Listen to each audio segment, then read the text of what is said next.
Начинаем главу Бешалах. Ваши впечатления. Доброе утро. Ну, я кратко напомню, значит, что здесь происходит.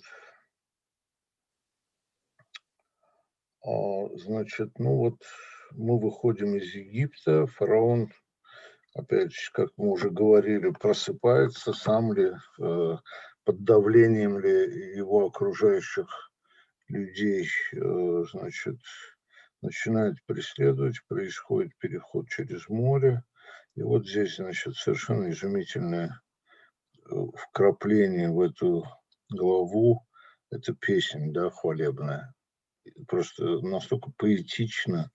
Значит, потом песня Мириам. Потом начинаются вот эти беды, да, вот вода в море горькая, да, в пустыне еды нет, в Рефидиме воды нет. И потом заканчивается все с битвой с Амаликом. Вот. И здесь меня совершенно поразило, вы знаете, это давно, а вот вчера я тоже кое-что понял. Я читал, извините, к сожалению, не успел, просто у меня эта неделя какая-то безумная, не успел вашу лекцию по главе послушать. А вот давно меня поразило, знаете что? Я вот записал, потому что это все в голове было. Значит, посмотрите, какая там интересная история. Да, вот спрессованное, так сказать, событие. Народ ушел, да? Народ пошел кружным путем, потому что Бог сказал, надо кружным путем, иначе они увидят, так сказать, войну и побоятся возвратиться в Египет. Фараон преследует, да? Состоялся переход через море. Море затопило армию египтян. И вот здесь меня когда-то очень давно поразило, знаете что? Вот это, как бы сказать, важнейшая такая компонента всего этого, что Бог не сам вот раздвигает море, там уничтожает египтян, да? Ведь он мог бы сказать, идите, раздвинул. Понимаете? Он что говорит Моисею? Возьми посох, значит, коснись, и оно разойдется. Значит, народ перешел. Армия преследует. Бог не просто, так сказать, он же мог спокойно там затопить, да, вот эту армию. Он опять говорится, возьми посох, так сказать, там ударь, вода, так сказать. Понимаете, и вот это, по-моему, для всех, вот, как бы это сказать, ну, может быть, это не очень хорошо сопоставлять, для всех руководителей, понимаете, это должно быть каким-то вот уроком, понимаете, вот Бог поднимает Моисея, понимаете, поднимает все время вот куда-то выше, понимаете, потому что народ тоже понимает, что это Всевышний сделал, но вот это вот участие Моисея, как бы сказать, вот как передаточный пункт первого уровня, что ли, вот я могу ли такие слова употребить, вот, что вот он вовсю участвует, понимаете, в качестве основного там исполнителя замыслов. И вот это меня когда-то очень давно поразило. Я еще раз говорю, так сказать, вполне можно было бы сказать, сейчас вода расступись, переходите, да? Нет, Моисей, возьми посох и сделай это. И вот это меня совершенно, как бы сказать, это урок, вообще говоря, что когда какой-то лидер молодой, ну, в данном случае, может быть, не такой молодой, растет, значит, вот нужно как-то ему поднимать его, понимаете, в глазах вот, окружающего мира. Извините, я, по-моему, у меня телефон на звуке. Да, все. Вот это была первая мысль. А вторая, это давно уже, понимаете, это как-то вот вообще, как сказать, Моисей, вот вы знаете, это мы с вами еще очень, очень давно об этом говорили, как бы он действительно вождь, лидер, вождь, я не знаю, вот. И это вот, как бы сказать, у меня к нему всегда огромное отношение с таким огромным пиететом, понимаете.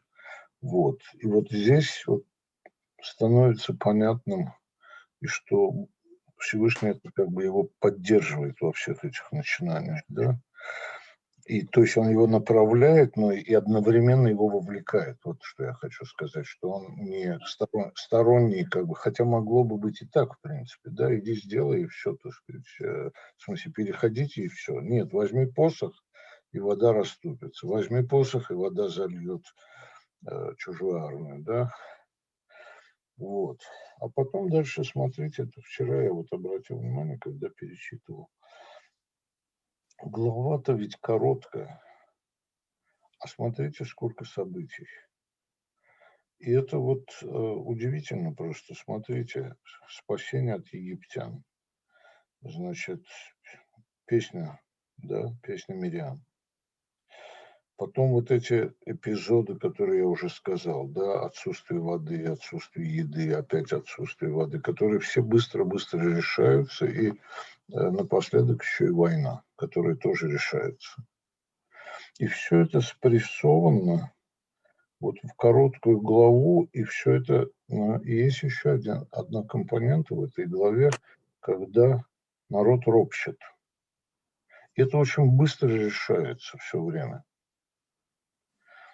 Быстро решается, а народ ропщет. Следующий эпизод — народ ропщет.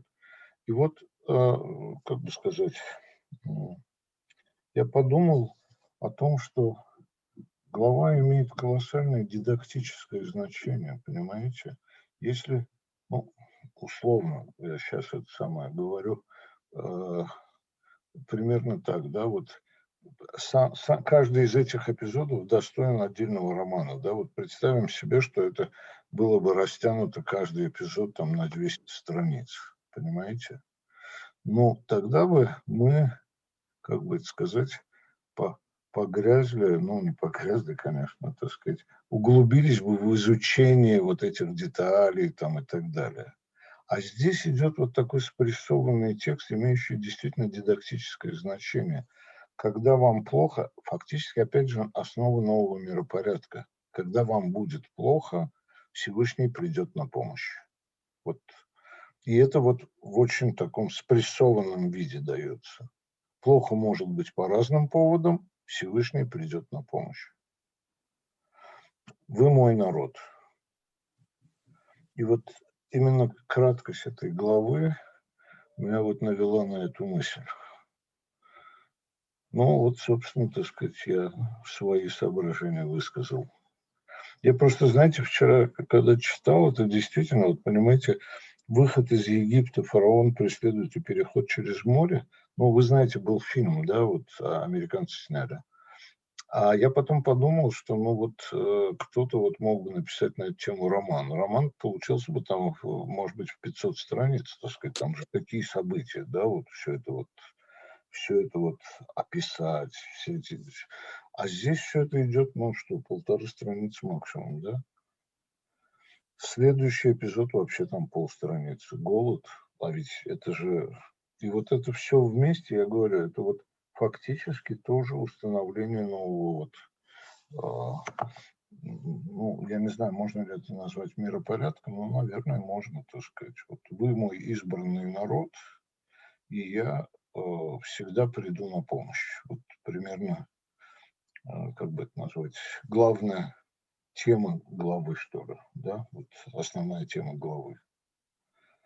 Разные ситуации могут быть, и вот я всегда за вами. Точнее, над вами и наблюдаю. Хотя при этом, вообще говоря, ну, вспоминаете, да, там всякого рода более поздние истории Всевышний мог бы и разозлиться, да, что происходит каждый раз, так сказать, ропот, ропот, ропот. А вот здесь он, вот понимаете, он просто приходит на помощь, понимаете. Почему? Он считает, что вот эти первые дни, первые, ну, я не знаю, первые эпизоды жизни надо вот, народ должен осознать, должен понять, что все изменилось. Ну вот, собственно, вот это моя мысль. Ну да. Мы начнем от обратного, потом вернемся. Эм, Что, что здесь проявляется из того, что было предсказано? Ну, во-первых, в Египте мы не видим его вмешательства, кроме Иосифа, его вмешательства, и потом уже появление Моше, его вмешательства, 200 лет пропущены, не написано как и что происходило, и Всевышний говорит: дошел до меня вопль, и дальше и фразы вспомнил Всевышний, как всегда, о народе, и стал вмешиваться. Аллегория. Аллегория, происходит рождение народа. Происходит рождение народа в буквальном смысле. У нас мы говорили о том, что здесь есть некое место, которое называется Пиа-Херот. Пи – это род. Херот, не читай Херот, говорят наши комментарии, а читай Херут. Это буквально уста свободы. То есть уста или устье, мы знаем в русском языке, это некое вот узкое место, через которое надо пройти, и вот после этого что-то меняется. Так вот, мы пришли в место, которое называется Пиахеот. И это буквальное рождение, и мы говорим иногда аллегорически о том, что 10 казней – это как 10 схваток, 10 потуг для того, чтобы вытолкнуть этого маленького ребеночка из лона матери. И вот то, что вы описываете в короткой главе, одно за другим, вмешательством Всевышнего, помощь и тут, и все быстро – это как прием ребенка, когда его и купают, и заворачивают, и следят за ним. Он требует этого, потому что он новорожденный, он еще очень... Всевышний говорит: я не поведу короткой дорогой. Ну, не так совсем, но не повел Всевышний короткой дорогой, чтобы не испугались. Он не оставляет ни на минутку, потому что ребенок маленький. И он очень уязвим. Он не знает, как реагировать на этот вновь для него открывающийся мир. И папа, отец, Авину, мы молитву часто произносим, он все время хлопочет, поддерживает. Потом уже будет время от времени вмешиваться. Но хлопочет, да. Да, действительно, он сейчас... И они видят, как он помогает. А теперь чуть-чуть вернемся, почему я говорю, что это было предсказано. Моше разговаривает значит, со Всевышним, говорит, что я сейчас пойду, вот ты меня посылаешь, что мне сказать, как тебя зовут, как имя твое, что мне сказать, если меня спросят, какой Бог тебя послал. И тогда знаменитая фраза, которая по-разному трактуется нашими авторами, «Они ге шареге». А потом дальше говорит: «Скажи, эге послал меня». Эге – это глагол «я буду», будущее времени, единственное числа, первое лицо. «Я буду». «Они ге шареге», некоторые комментаторы говорят, «я буду таким, как буду», да, это перевод, но понимаете так: я буду, каким вы сможете меня понять, каким вы сможете меня увидеть. И вот Бубер потом продолжает эту тему. Неважно, много событий произошло, мало событий произошло. чудесного ли они рода или похожи на естественное. Это такая длинная фраза Бубера, он говорит, самое главное, как мы это понимаем, как мы это интерпретируем. Так вот, я буду таким, каким вы меня интерпретируете. Глядя на то, что я делаю, вот где увидите мою волю, там и таким вы и будете меня представлять. Ну, с каждым поколением, естественно, это будет меняться. Но в данном случае предсказание «они эгие», «я буду», имеется в виду с вами. «Они эгие», «я буду с вами» во всех ваших походах, во всех ваших счастьях и несчастьях, я буду с вами. «Они эгие», я буду. И вот первая реализация. До этого они видели его в казнях. Это был Маше, он что-то там ссорился, спорил с фараоном. А здесь все происходит вокруг. Все происходит сразу. И вот это предсказание могли между собой разговаривать. А помнишь, он сказал, что его зовут Ие? Так вот он, Гове. Ну, то есть, я буду, а вот он сейчас с нами. Он здесь. Очень красиво, хорошая такая, законченная. То есть, первое убеждение. Доверие к Отцу. Вот должно выработаться после рождения доверие к заботливым рукам. Как только мы поймем, а поймем мы очень еще не скоро, как только мы поймем о том, что можно ему доверять, в этот момент, конечно, многое изменится. Окей, это по поводу того, что он присутствует. Теперь роль Моше. Чуть-чуть возвращаемся к вашим первым впечатлениям. Роль Моше. Всевышний дает ему власть, дает ему авторитет, он подтверждает его. Причем в нашей главе, это вот буквально тут написано, и увидел Израиль силу великую. Здесь не совсем точный перевод. Сила великая. Сейчас. Там яд. А яд Агдола. Руку высокую или большую, великую, руку великую. Но вот мощь, скорее точный перевод был бы больше мощь его деяний. Увидел Израиль силу, мощь великую, которую проявил Бог на египтянах, и устрашился народ. Мы говорили об этом значит, в беседе по недельной главе, о том, что страх и вера, да, действительно лежат рядышком. Сначала человека поражает его открытие, величия и мощи, а потом он начинает, так сказать, уверовать. Это самый простой путь. Сначала трепетать и после этого верить. И устрашился народ Бога и уверовали в Бога. Это я сейчас 14:31, последняя. Да, я нашел это. Да. И устрашился народ Бога, и уверовали в Бога, вот вера появилась в него, и в Моше, служителя его.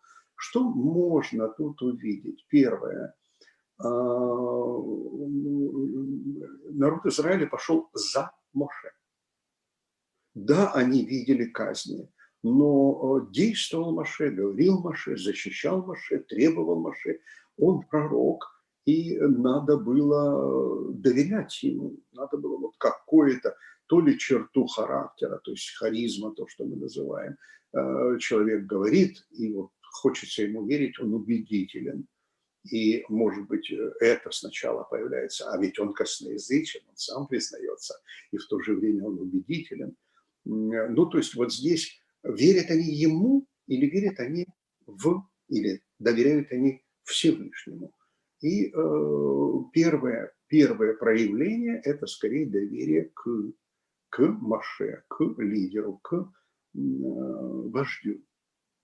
И потом, когда они выходят, теперь опять-таки все случается, но необходим переход, необходима плавная передача, так сказать, доверия от привычного Моше к непривычным чудесам, как переход через море, ман, значит, ну и все остальное, что там случается, победы первые. То есть передача доверия, передача авторитета от понятного к более могущественному. Уверовали не в Бога. А потом уже вторым идет Моше. Это так, как должно быть, потому что Моше должен признаваться просто пророком. Это одна история. Да. Это то есть как план передачи власти. Да-да-да. Здесь я, знаете, что хотел сказать? Нет, это правильно абсолютно, но я вот здесь хотел вот эту тонкую одну вещь подчеркнуть. Моше и так, в общем-то, их вывел, он уже был для них вождь. Но Бог, вот понимаете, в эти критические минуты, понимаете, я говорю, вот можно было бы ожидать следующего, так сказать, вот когда к морю они пришли сзади египтяне, идите, я раздвину воды. Нет, возьми посох, и воды раздвинутся, и вы перейдете. Понимаете, вот это конечно, глупость. Ну, не то, чтобы это делегирование полномочий, это как бы это сказать, вот это именно вот его, он его все время поднимает, понимаете, вот выше и выше, чтобы народ как бы вот это чувствовал и видел, понимаете. Вот это вот великое дело вообще. Вот на меня это произвело когда-то очень большое впечатление. Мы с вами должны предполагать, какие люди вышли из Египта. Во-первых, это более 3000 лет назад. 3000 – это огромный срок. Хотя человек, как создание, меняется очень медленно, и смелость у него появляется очень медленно, и рассудительность появляется очень медленно. Мы во многом похожи на тех людей, и многие преодолели из того, что там было. Но это вещь, которая меня иногда, прошу прощения, не то чтобы пугает, но мне трудно с этим смиряться. Для человека по его природе чем проще, тем лучше.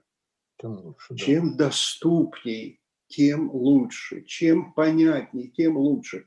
Как вы человеку? Сейчас мы с вами можем поговорить о том, что Бог не имеет атрибутов. Перед нами уже Маймонид об этом говорил, о том, что не то чтобы совсем не имеет атрибутов, нельзя ему приписывать атрибуты. То есть он настолько трансцендентен, настолько непознаваем. Он может проявляться, и мы можем ухватывать его проявление, но мы никогда не можем понять природу его, не можем понять, даже содержа точечку в себе, то есть душу, которую он вдохнул, все равно предчувствовать, да, понять разумом нет.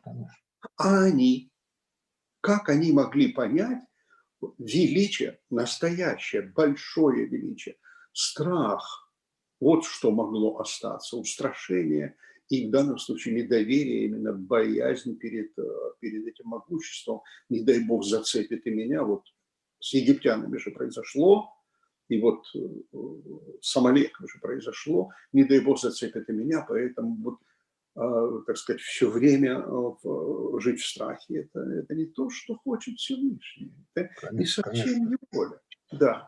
Поэтому очень часто и позже намного, через 1000 лет, он все равно будет пользоваться одним и тем же методом. Я имею в виду, он никогда впрямую не вмешивается. Он говорит, я накажу тебя, это уже из пророков. Я накажу тебя и нашлю на тебя ветер северный. Сейчас у нас восточный ветер фигурирует, на тебя ветер северный. Во всех комментариях это Сирия, а он говорит ветер северный. И придет народ, которого ты не знаешь, и пожрет тебя острием меча.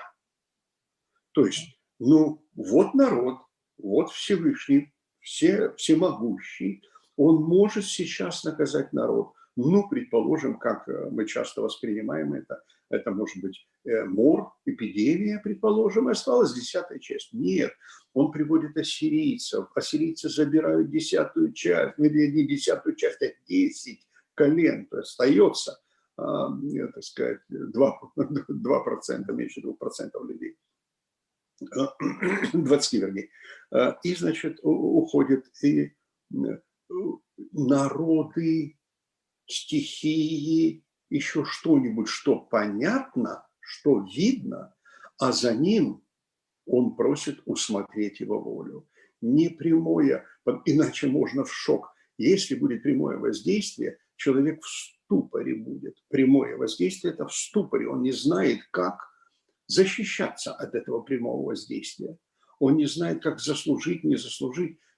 Прямое воздействие – это страшно. И он тогда войско насылает. Все, вау, надо бороться, борются, проигрывают, уходят. Там сидят в печали, в Вавилоне, я имею в виду, в Вавилонском плену, плачут и говорят, что да, мы изменили Богу. То есть это некий процесс естественных событий, которые приводят, в этом процессе они приводят к осознанию, приводят к пониманию. Он напрямую не работает. Он дает то, что понятно. Пожалуйста. Ну, здесь я еще одну вещь хочу вот сказать, которую я не сказал, но она как бы следует из текста. Да, вы абсолютно правы, так сказать. Действительно, какой народ вышел? Рабы вышли. Не только человек необразованный. Необразованные, да, вот которых 200 лет мучили тяжелым таким паденным трудом. Они же там не профессорами были, они сидели, так сказать, они... Я бы. Вот, значит, и вот, когда вот эти вещи происходят, я думаю, что когда народ переходил через море, они даже до конца не осознали, что произошло, это все было слишком напряженно. А вот потом, когда вот нет воды, и вдруг вода становится пресной, ну, в смысле, морская вода становится пресной, нет воды, появляется вода, нет еды, появляется еда. Тут же еще, понимаете, вот у этого простого народа, помимо страха и счастья возникает, понимаете, вот Всевышний с нами. Вот это вот великое чувство, понимаете, это провязанность, с одной стороны, страх, а с другой стороны, смотрите, он с нами, и мы все получаем. Да, при этом действительно, так сказать, надо много случаев, чтобы, наконец, вот всех это до конца, как говорится, это самое проняло, да? Но, тем не менее, это же проявляется, и это, значит, затрагивает какие-то пласты народа, там, ну, я не знаю, я не хочу сейчас цифры назвать, там, типа, после первого случая 10% полностью, так сказать, уверовало, после второго еще 10, ну и так далее. Понимаете, да? Вот это вот, мне кажется, что помимо страха еще вот возникает это вот ощущение счастья, понимаете, вот он с нами. И вот как вот в этом самом гимне поется «Господь со мной, я не убоюсь». Вот, да, извините, я вас прервал. Я не боюсь зла, ибо ты со мной. Да. Это, наверное, вот то, о чем вы сейчас говорите, это, наверное, самый драгоценный дар. А у нас все наше понимание – это все равно дар. Да, мы сами это через процесс проб и ошибок, исследования или неисследования мы осознаем это, то есть это становится нашей сущностью, но это самый большой дар, который может дать Всевышний, это осознание того, что Он всегда с нами, Он всегда с нами. Продолжением, вот сейчас мы говорим о ребенке, мы сейчас говорим о том, что отец заботится, очень трепетно заботится о своем сыне, своем первенце. Он потом будет нас называть Израиль, первенец мой. Он заботится без каких-либо пока требований к нему. Просто потому, что он избранный, просто потому, что он сохранил его имя. Ну, и там были несколько заслуг, и самое главное, заслуги отцов. Он ради этого. И сейчас пока дается даром, как ребенку дается даром. Ребенок не должен заслужить заботу. Она проявляется в силу отцовства. А вот дальше развитие происходит. Та же самая идея. Он с тобой, Всевышний всегда с тобой. Она проявляется в другом качестве, в более сложном. Это царь Давид.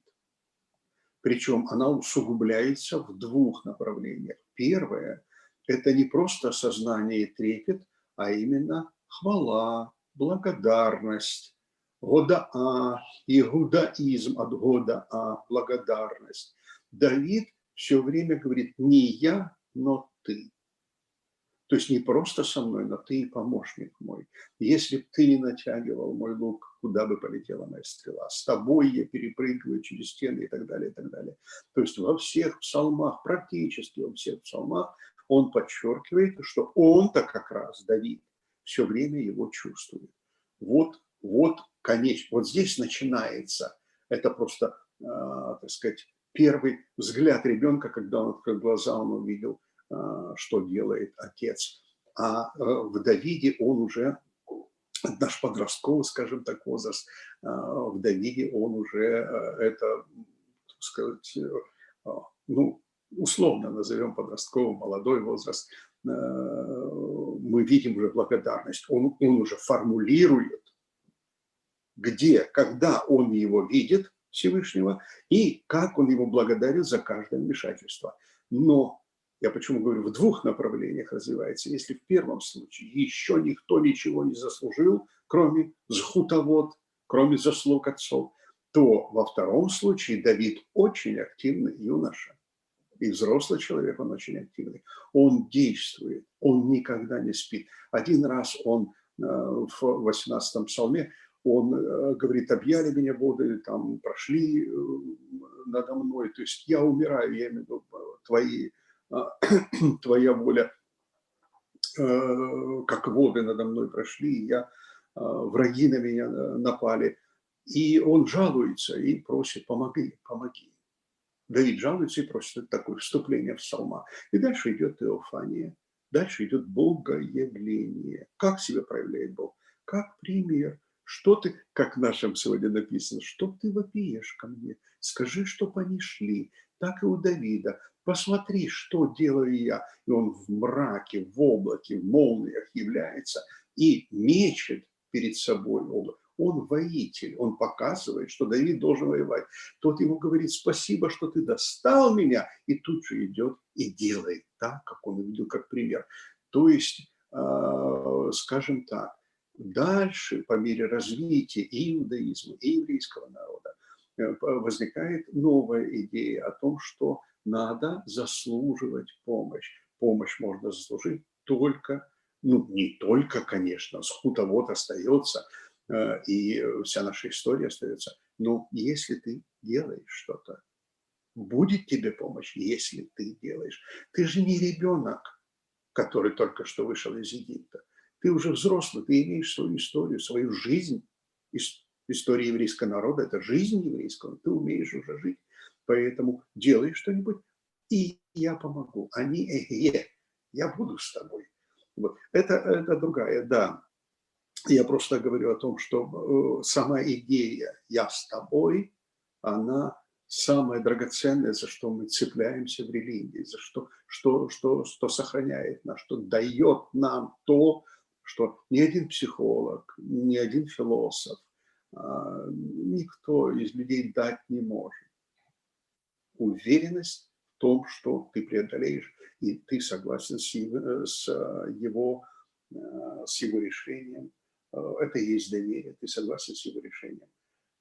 Я уже говорил об этом, что у верующего человека другое мировоззрение. Он смотрит на тот же самый безумный мир, и все равно у него другое ощущение. Другое Помните ощущение. картину? Мы с вами, когда ходили на выставку Шагала, была картина, я просто не доформулировал, что на ней было написано. Она большая, такая почти 2 с чем-то метров в высоту и около 1,5 в ширину. Там был написан странный такой сюжет.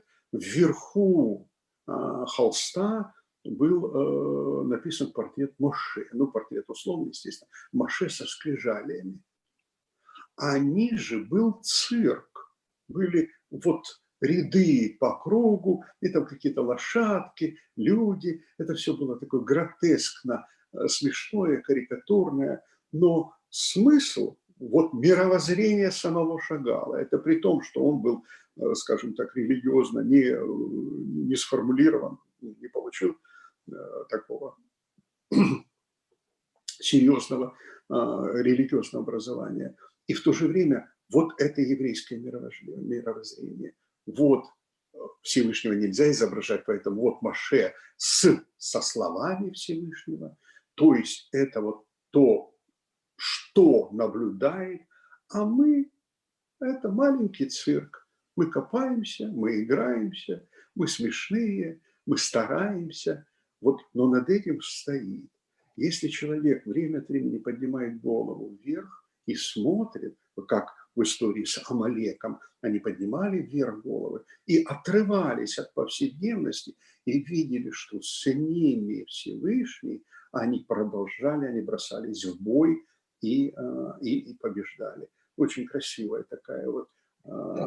ну, это вот ваша идея, которую вы увидели, это что Всевышний всегда с тобой, всегда с нами. Очень красиво сегодняшняя наша глава как раз это вступление к тому, что он всегда с нами. Ну да, но вообще говоря, вся Тора о том, что Всевышний всегда с нами. Но Да, вот здесь я хочу сказать, что это спрессовано, и это тоже оправдано обстоятельствами, так сказать. Вот народ, только что вышедший из Египта, вот действительно, как вы сказали, ребеночек. И если ему эти сигналы не давать непрерывно, то, значит, он может забыть об этом просто. И вот сигналы даются, вот поэтому в этой маленькой спрессованной главе есть совершенно изумительная поэтическая вот эта вот песен, да, и опять идут вот эти спрессованные сигналы о том, что я с вами, ребята. Вот это вот, а ведь можно было бы все это превратить в 10 глав, а вот спрессованности тогда не было бы. Вот, ну, понятно, да, каждый эпизод можно было бы, в принципе, в отдельную главу развернуть, так сказать, и описывать, потому что тем более, что тут есть что обсуждать, вообще говоря, там, вот, да. А вот эта спрессованность, мне кажется, вот она вот, как бы сказать, по существу получилась, ну, дана, да, вот, то, что дано в спрессованном виде, это по существу здесь. Если мы вспомним наше детство, а это детство, если мы вспомним наше детство, то мы знаем, что нас развивали, нас воспитывали, нам давали кратко и полно первые правильные представления о том, как должно быть, что хорошо, что плохо, через стишки. Мы с вами заучивали стихи. Они легко запоминаются, потому что они ритмичны, и они легко запоминаются, потому что есть рифма. Но за каждым маленьким стишком стоит мировоззрение, стоит вот некая уже сложившаяся мысль, идея. Мы ее впитываем, даже не понимая, что, как много за этим стоит, а потом дальше несем, и она реализуется. Вот у нас с вами, ну, понятно, что это не детский стишок, я имею в виду, но в стихотворной форме коротко тезисы. Он могуч, он всемогущ, он с тобой. Вот песня, и если бы мы ее учили и читали бы на молитвах каждый день, предположим, ничего в этом такого особенного нет. Читать поэтические строфы, строки, отрывки какие-то истории. Так можно делать и нужно делать. Так мы бы привыкли. То есть это еще... Вы сегодня уже говорили о дидактике. Так вот, сама песня, любая поэзия является дидактической. У нас все псалмы – это поэзия. И они учат нас, как относиться к жизни. Песнь Деборы, песнь Моше Шаратаян, все песни, которые написаны в ритмическом ключе, их можно петь, легко запоминать, и они никогда уже не уйдут от тебя. С раннего возраста, если это... Мы с раннего возраста только вышли из Египта и сразу получили песню. Скорее всего, мы не знаем этого, у нас нет литературных подтверждений, но, скорее всего, эту песню использовали и пели. А раз пели, значит, воспитывали. Значит, воспитывали, совершенно точно. Хорошо. Отлично. Спасибо большое, ребят. Хорошо. Вам спасибо за то, что вы вот находите такие глубинные, правильные мысли. И мы с вами их обсуждаем. Мне это Спасибо большое. удовольствие. Хорошо. Да, До следующей беседы, до следующей до пятницы. следующей беседы.